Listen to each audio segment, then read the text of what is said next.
Hi everyone, हमारा next topic है elastic stiffness constants of cubic crystal. ठीक है। The number of independent elastic stiffness constants is reduced further. Previous topic में हमने देखा था 21 तक आ गए थे। If the crystal possess symmetry elements, और अगर सिमेट्री एलिमेंट्स हमें मिल जाते हैं तो नंबर का रिडक्शन और ज्यादा हो जाएगा। So we now show that in cubic crystal there are only 3 independent stiffness constant. 21 से हमारे पास में 3 पे हम आ जाएंगे अगर हम क्यूबिक क्रिस्टल की बात करते हैं। तो कैसे? we assert that the elastic energy density of a cubic crystal is given by this expression. So जो cubic crystal हम ले रहे हैं उसमें इतनी सिमेट्री होती है कि हमारे पास जो इलास्टिक एनर्जी डेंसिटी का एक्सप्रेशन आएगा उसमें एनर्जी इस एक्सप्रेशन से दी जाएगी। अब वो कैसे दी जाएगी? तो देखो, सबसे पहले यहाँ पर लिखा गया है कि फर्स्ट टर्म में ध्यान से देखना कि 1 को रखा है एज इट इज, उसके बाद e x x square plus e y y square plus e z z square. Cube के अंदर हम जानते हैं एक्स डायरेक्शन, वाई डायरेक्शन और जेड डायरेक्शन सिमेट्रिक होती है, इसलिए स्ट्रेन जो है वो तीनों डायरेक्शन में सिमिलर होगा। जबकि जो हमारा एक्सप्रेशन था मैं आपको दिखा देती हूँ। हमने ये यहाँ पे u का एक्सप्रेशन निकाला था, इफ यू रिमेम्बर, ये u का हमने एक्सप्रेशन निकाला था। अब इसमें आप ध्यान से देखना ना, मैं कलर दूसरा ले लेती हूँ, रेड कलर। ठीक है, रेड कलर इज फाइन। यहाँ पे C11 आ रहा था, है ना। C11 के साथ में हमारे पास क्या आ रहा था? E1 का स्क्वायर आ रहा था। सो इस एक्सप्रेशन को तो मैं ले लेती हूँ एक बार। इसके बाद में C22 का देखो एक बार, ये देखो C22 E2, जब E2 से मल्टीप्लाई होगा तो आपको क्या मिलेगा? C22 E2 स्क्वायर और साथ में 1/2। सिमिलरली यहाँ पे आपको C33 भी मिलेगा देखने को। C33 जो है वो E3 से मल्टीप्लाई हो रहा है, करेक्ट। इसलिए हमारे पास में एक टर्म तो क्या आएगा? 1/2। और क्यूबिक क्रिस्टल के लिए C11 C22 और C33 जो होते हैं वो इक्वल होते हैं यूजिंग सिमेट्री, क्योंकि 11 x में जा रहा है, 22 प्योर y में जा रहा है और 33 z में जा रहा है। सो इन तीनों को हम 11 से ही रिप्रेजेंट कर देंगे। और इनके इसके साथ में क्या मल्टीप्लाई हो रहा था? E x x square. इसके साथ में क्या मल्टीप्लाई हो रहा था? E y y square. और इसके साथ में क्या मल्टीप्लाई हो रहा था? E z z square. तो उन तीनों को टोटल कर लेते हैं, e x x square plus e y y square plus e z z square. So I hope first term तो आपको क्लियर हो गया है। ठीक है, ये टर्म कैसे आया तो समझ में आ गया। सेकंड में ये कह रहे हैं कि अब बात करते हैं 4 4 वाले टर्म के अंदर। C44 के अंदर हमारे पास क्या आएगा? तो इस हमारे पास जो C44 होगा उसके साथ में y z square, z x square और एक्स वाई स्क्वायर। सो हमारे एक्सप्रेशन पे वापस चलते हैं, C44 के अंदर चलेंगे। अब C44 हमारा कब आएगा? जहां से स्टार्ट हो रहा है हम वहीं चलते हैं, C44। यस, हमारे पास क्यूबिक क्रिस्टल के अंदर हम pure x y z direction में ही डील कर रहे हैं, इसलिए यहाँ पे देखो हमारे पास में क्या आ रहा है? ये C44 है, करेक्ट। और इस C44 के साथ में हमारे पास यहाँ पे E4 है और यहाँ पे E4 है, तो इसका स्क्वायर लेना पड़ेगा अपन को। इसी तरह से C55 है और E5 है, इसका स्क्वायर लेना पड़ेगा। हम वही कर रहे हैं जो हमने C11 के साथ किया, 2 के साथ किया, 3 के साथ किया और मिला के एक टर्म लिख दिया। अब हमारे पास सिमिट्री से C44, C55 और C66 लेना पड़ेगा अपन को। तो C66 हमारे पास ये रहा, और ये किससे मल्टीप्लाई हो रहा है? E6 से मल्टीप्लाई हो रहा है। तो एक बार के लिए मैं आपको देख लेती हूँ, एक बार के लिए हम हमारे पास इसी टर्म में लिख लेते हैं कि हमें ये मिलेगा C44 के साथ में। और बिकॉज हम ये कंडीशन अप्लाई करते हैं कि 44 जो है वो 55 के बराबर होगा और ये 66 के बराबर होगा, तो दोनों को मिला देंगे तो E4 का स्क्वायर प्लस E5 का स्क्वायर प्लस E6 का स्क्वायर ये हमें मिलेगा। अब हमारे पास 4 क्या है, 5 क्या है, 6 क्या है, ये हमें जाना पड़ेगा थोड़ा सा बैक में देखने के लिए कि 4 5 6 हमारे पास था क्या।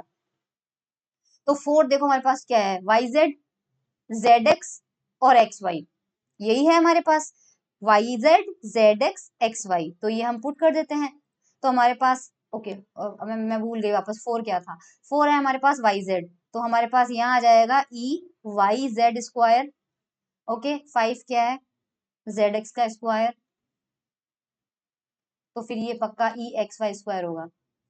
और बिकॉज क्यूब के अंदर ये सिमेट्री होगी तो हमारे पास 1/2 सबकी जगह हम C44 ले लेते हैं। अब ये वाला term let me show you, elastic energy density for cubic crystal के अंदर आता है क्या? ये देखो सेकेंड टर्म भी क्लियर हो गया।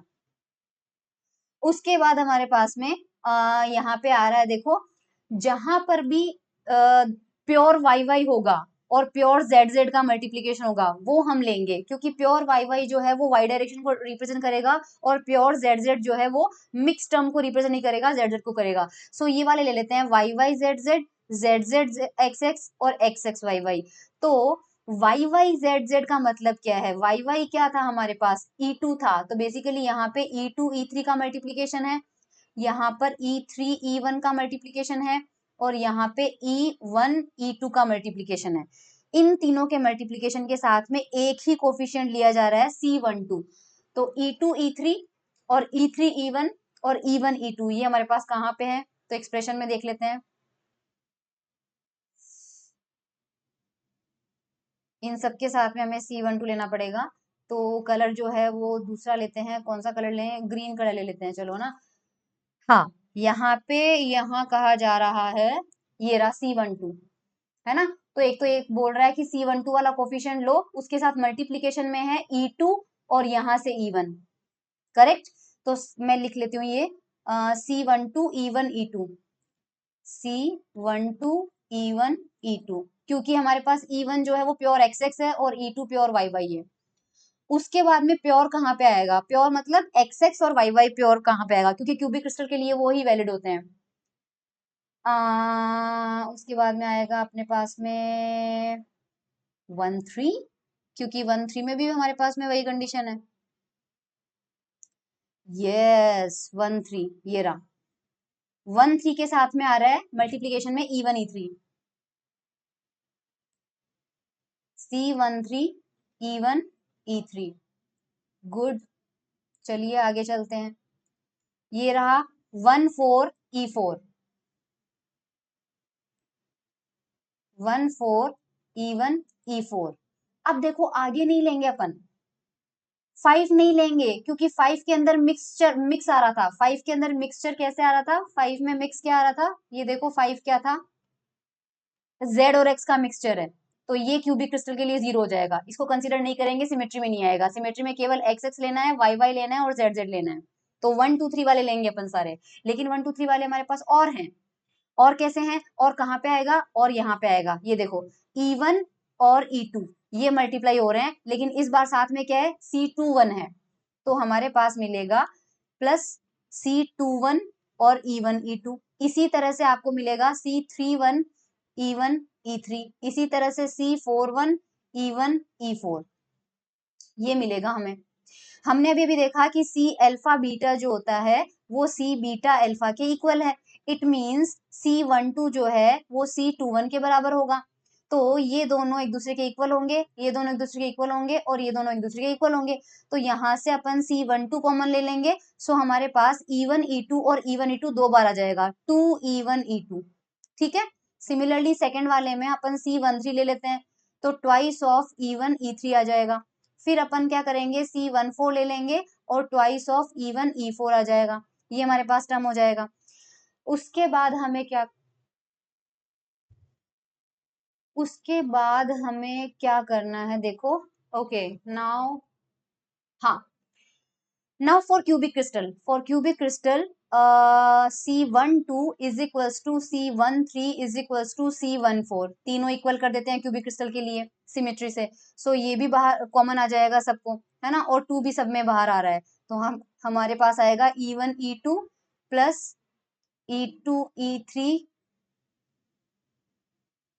ओ 4 नहीं लेना था, अरे यार 4 नहीं लेना था, 4 नहीं लेना था, सो सॉरी, है ना। 4 कैसे लेंगे, केवल E1 E2 और E3 वाला लेना है। तो यहाँ पे हमें 1 4 मैंने गलत ले लिया, ओ माय गॉड, यहाँ पर हमने मिस्टेक कर दी है, सॉरी। हमें 1 2 लेना था, 1 3 लेना था और 2 3 वाला लेना था। तो मैं बता देती हूँ 2 3 कहाँ पे है।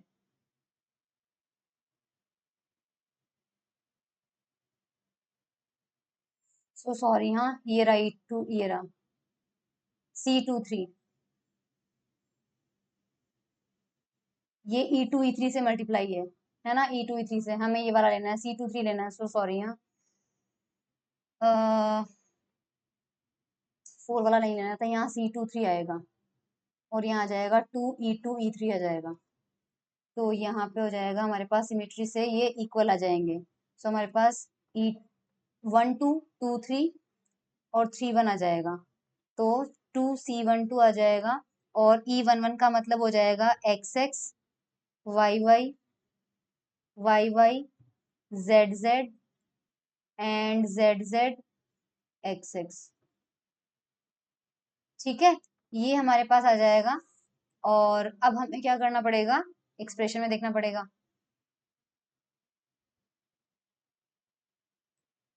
करेक्ट। तो हमारे पास यहाँ पे आगे 1/2 का कोफिशिएंट मल्टीप्लाई था यू के एक्सप्रेशन में। तो देखो 2 से 2 कैंसिल आउट हो जाएगा और ये जो टर्म है, ये टर्म हमारे पास सिमेट्री से यहाँ पे लिखा हुआ है, third term, equation number 43। I hope 43 आपको क्लियर हो गया होगा। And no other quadratic terms occur, जो मिक्स वाले हैं जैसे बाकी जितने भी टर्म्स हैं वो सारे जीरो हो जाएंगे। So this is the expression for elastic energy density of cubic crystal, ये आपको याद रखना है। अब हम यहाँ पे क्या करेंगे, यहाँ पे अपन क्या करेंगे, the minimum symmetry requirement for a cubic structure is the existence of 3 fold rotation axis. 3 हमारे पास में मतलब 4 एक्सिस होंगे जिन पे हम 3 फोल्ड रोटेशन लगाएंगे। तो these axis are in the direction of 111 and equivalent direction, figure 17। Figure 17 को ध्यान से देखो। हमारे पास में यहाँ पे एक क्यूब बनाया हुआ है और आप जानते हो 111 डायरेक्शन कौन सी होती है, क्योंकि हमारे पास अगर XYZ है तो एक पॉइंट होगा जिसके कोऑर्डिनेट 111, मतलब मान लीजिए डायरेक्शन जो होती है वो बेसिकली X से और Y से और Z से सेम एंगल बनाती है, इन तीनों से बिल्कुल सिमेट्रिक डायरेक्शन में होती है। सो वो डायरेक्शन हमारे पास यहाँ पर बनाई हुई है। अब इसी डायरेक्शन के इक्विवेलेंट हमारे पास 3 और डायरेक्शन होगी, क्योंकि आप ये मैं कैसे बता सकती हूँ, आपने एक तो इसके पीछे जाएगा, जिस डायरेक्शन में ये डायरेक्शन अपने पास आई है, इनमें अगर आपने इसमें देखा है जैसे 111 लिखा है, उसी तरह से अगर आप 4 क्वाड्रेंट बना देते हो, सो हमारे पास इसके पॉसिबल कॉम्बिनेशन 3 और होते हैं। एक इधर आ जाएगा, एक इधर आ जाएगा, एक इधर आ जाएगा, तो सारी जो डायरेक्शन है वो हमारे पास इस तरह की डायरेक्शन कितनी मिल जाएगी। एक तो हमारे पास है ये रेसिप्रोकल लैटिस वेक्टर में जैसे मैंने देखा था ना कि G1 वेक्टर है, उसी के इक्विवेलेंट 3 और डायरेक्शन है, बिल्कुल वहां पर यहाँ पर भी वही है कि अगर एक लाइन बना रखी है आपने, एक डायरेक्शन बना रखी है, तो इसी के इक्विवेलेंट 3 और डायरेक्शन पॉसिबल होगी। ठीक है, सो हम यहाँ पर क्या करेंगे, वो डायरेक्शन लेंगे। The effect of a rotation, अब हम क्या करेंगे, इस एक्सिस के अबाउट जो एक्सिस है हमारी उनको 2π/3 से रोटेट करेंगे। अबाउट दीज 4 एक्सिस, इन चारों एक्सिस के अबाउट 2π/3 का रोटेशन करेंगे। अब वो रोटेशन मैं आपको 3 डायमेंशन में नहीं दिखा सकती हूँ, ट्रांसफॉर्मेशन मैट्रिक्स या फिर रोटेशन मैट्रिक्स से आप इसको डेरिवाइव कर सकते हैं, लेकिन उसका इफेक्ट क्या आएगा वो इक्वेशन नंबर 41 में है। तो ये रिजल्ट मैं डायरेक्टली यूज कर रही हूँ क्योंकि 3D में मेरे लिए पॉसिबल नहीं है 2π/3 का 1 डायरेक्शन के अबाउट रोटेशन, वो भी चारों कॉम्बिनेशन। एनीवेज 4 पॉसिबल चेंजेस है जिसमें से हम केवल एक कंसिडर करेंगे, बाकी 3 पॉसिबल हो जाएंगे। x चेंज हो जाएगा y में, y चेंज हो जाएगा z में, z चेंज हो जाएगा x में।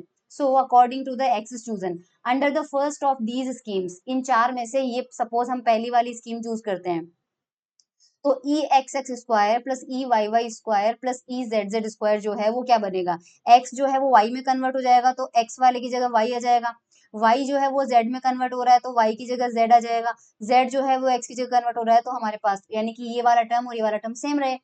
And similarly for the other term in the 43, तो 43 में बाकी में भी करेंगे तो सेम टर्म मिलेगा आपको, सेम टर्म जैसे फर्स्ट वाला किया है ऐसे ही आप सेकेंड वाले में एक्सचेंज करेंगे, थर्ड वाले में चेंज करेंगे, तो 43 जो है वो expression will remain unchanged. So 43 is invariant under these operation, okay. But each of the term exhibited in 44 is odd in one or more indices, a rotation in the set 45 can be found, ये हमारे लिए important नहीं है, कोई मतलब नहीं है क्योंकि स्क्वायर है, वो जाने दो। नाउ अब हमारे पास देखो बाय इक्वेशन 41, हमने 41 से हमें इक्वेशन 41 से हम del u upon del e x x की वैल्यू निकालते हैं, जो कि हमारे पास एक्सप्रेशन होता है एक्स एक्स का कितना होता है, del u upon del e x x, previous lecture में हमने पढ़ा है। 41 से निकालना है हमें ई एक्स एक्स से, ई एक्स एक्स के रेस्पेक्ट में। ओके, ये वाला फॉर्मूला। यार इससे बेटर है कि 43 में करो, क्योंकि अब हमें 43 के लिए करना है ना, 43 के लिए करना है ना, तो इनको 43 लिखना चाहिए था। यस, क्योंकि हम 43 का करेंगे। सो हमारे पास ये 43 है, देखो इसका डिफरेंशिएशन यहां से करेंगे, del u upon del e x x. So यहाँ पे तो ये फर्स्ट टर्म है, सिर्फ इसका होगा, और इसका कितना हो जाएगा, C11 ई एक्स एक्स। यहाँ पे ई एक्स एक्स है ही नहीं, कोई डिफरेंशिएशन नहीं मिलेगा। यहाँ पे ई एक्स एक्स इसमें है एंड इसमें है, इसमें नहीं है, सो ये हमारे पास 0 हो जाएगा। इसमें इसका डिफरेंशिएशन 1 हो जाएगा ई एक्स एक्स का, और इसका भी ई एक्स एक्स का 1 हो जाएगा, तो रिमेनिंग बचेगा ई जेड जेड और e y y. So plus का C12 and e y y plus e z z. अब ये जो चीज है ये मैं आपको दिखा देती हूँ। क्यूबिक क्रिस्टल के लिए हमारे पास ये आएगा, करेक्ट। 46 समझ में आ गया होगा। The appearance agrees with 38. On further comparison, we see that C12 is equals to 13, 14, 15, 16, 0 आएगा। अब यहाँ पे हो क्या रहा है, हमें x x का जो ये फॉर्मूला मिला है, इसको हम 38 इक्वेशन से कंपेयर करेंगे। सो 46 को मैं एक बार 38 के पास में लिख लेती हूँ, है ना। 48 को मैं 38 के पास, 46 को 38 के पास में लिख लेती हूँ। 38 ये रहा, और 46 हमें जो भी मिली है वो ये वाली इक्वेशन थी, C11 ई एक्स एक्स प्लस C12, और ब्रैकेट में था e y y plus e z z, है ना। तो वो हो जाएगा e y y plus e z z. इसको इस फर्स्ट वाली लाइन से कंपेयर करो, कोफिशिएंट कंपेयर करो, तो LHS सेम है, RHS का फर्स्ट टर्म सेम है, ठीक है।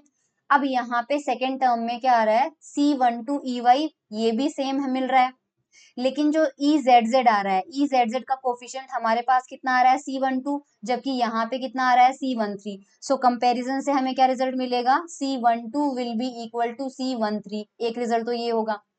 उसके अलावा हमारे पास e y z, e z x और ई एक्स वाई के यहाँ पे कोई टर्म ही नहीं है। इसका मतलब C14, C15 और C16 0 होगा। सो C14, C15 एंड C16 हमारे पास क्या होगा, 0। और ये रिक्वायरमेंट मैं आपको दिखा देती हूँ 47 में, इक्वेशन नंबर 47 को देख लो। फर्दर फ्रॉम 43, जैसा मैंने यहाँ पे 46 में निकाला है, उसी तरह से अगर हम del u upon del e x y निकालें, जो कि होता है एक्स वाई, तो वो क्या मिलेगा, तो 43 से निकालते हैं del u upon del e x Y.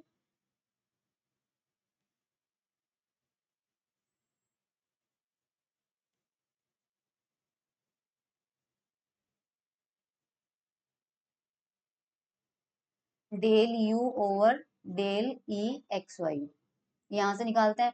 सो एक्स वाई का इसमें तो कोई टर्म ही नहीं है, छोड़ो, और यहाँ पर भी एक्स वाई का कोई टर्म नहीं है, छोड़ो, इसमें आ रहा है, और ये भी नहीं है, छोड़ो, ये भी नहीं है, छोड़ो, सिर्फ ये है, ई एक्स वाई का स्क्वायर है, तो कितना हो जाएगा, 2 EXY, और बाहर क्या है, 1/2 C44, सो 1/2 C44 और 2 EXY। सो 2 से 2 कैंसिल आउट हो जाएगा, C44 EXY मिल जाएगा, इक्वेशन नंबर 48। इसको 38 से अब आप कंपेयर कर लेना, जब आप, जैसे मैंने अभी कंपैरिजन किया, now that you can do. X y जो है C44 EXY के इक्वल है, एक्स वाई में बता देती हूँ आपको,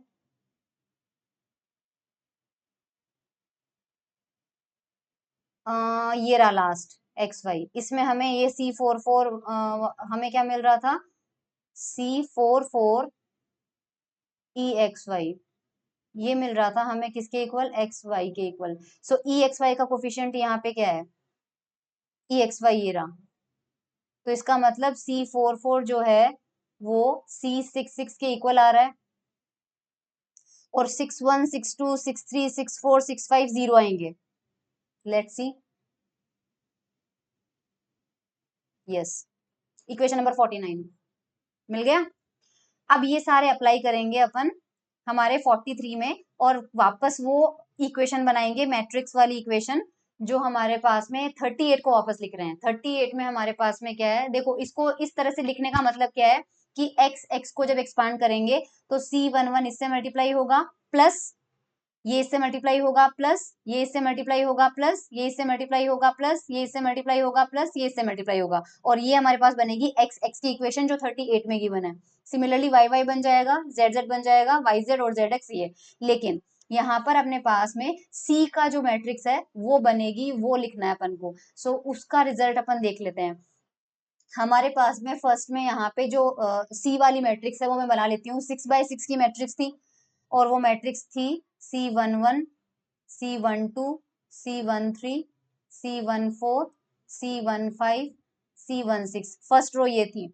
इसमें से आप ध्यान से देखिए 14, 15 और 16 तो जीरो है, तो ये जीरो, ये जीरो और ये जीरो, तो ये आपको फर्स्ट रो क्लियर मिल गई। और बाकी जो टर्म है वो हमारे पास में ये देखो 1 2 जो था वो 1 3 के इक्वल आया था। सो यहाँ पर भी 1 2 है, यहाँ पर भी 1 2 है, और ये फर्स्ट क्लियर हो गया। ठीक है, सिमिलरली हमारे पास में ये कंडीशन भी थी कि 1 2 जो है वो 2 1 के भी इक्वल होगा, क्योंकि C alpha beta is equal to beta alpha. तो C12 जो है यहाँ पर C21 आता, वहां पर भी 1 2 आ जाएगा। इसके अलावा हमने ये भी देखा था कि 1 1 2 2 एंड 3 3 क्यूबिक क्रिस्टल के लिए इक्वल होते हैं। तो यहाँ पे C11 था, यहाँ पे C22 था, यहाँ पे C33 था, वो इक्वल हो गए। करेक्ट। उसके अलावा हमारे पास में और इक्वेशन क्या मिली थी, यस हमें और इक्वेशन क्या मिली थी यार, और हमें, हाँ यहाँ पर देखो ये 47 में देखना एक बार, C12 जो है वो 1 3 के भी इक्वल है। C12 जो है वो 1 3 के भी इक्वल है। यहाँ पर C13 आता, 1 3 आता, लेकिन अब यहाँ पे 1 2 आएगा। और यहाँ पे अगर 1 2 आएगा तो यहाँ पे कितना होता है, यहाँ पे पहले C31 था, वो किसके इक्वल होगा, 1 3 के इक्वल होगा, और 1 3 किसके इक्वल होगा, 1 2 के इक्वल होगा, तो यहाँ पे 1 2 आ जाएगा। करेक्ट, ये हमें मिल गया।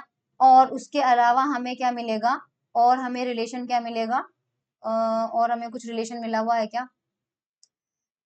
सिमिलरली आप बाकी के रिलेशन देख लेना हमारे पास में, या बेसिकली बाकी सारे रिलेशन में हमारे पास ये 3 मैट्रिक्स मिलेगी, बाकी सब जीरो हो जाएंगे। और यहाँ देखो C44 जो था वो C66 के इक्वल है। अगर हम ये हमने XY निकाला था, उसी तरह से अगर अपन XZ निकालते तो C44 जो है वो C55 के भी इक्वल आता। तो यहाँ पर भी C44 है, यहाँ पे भी C44 है, और यहाँ पर भी C44 है, बाकी हमारे पास जीरो हो जाएंगे।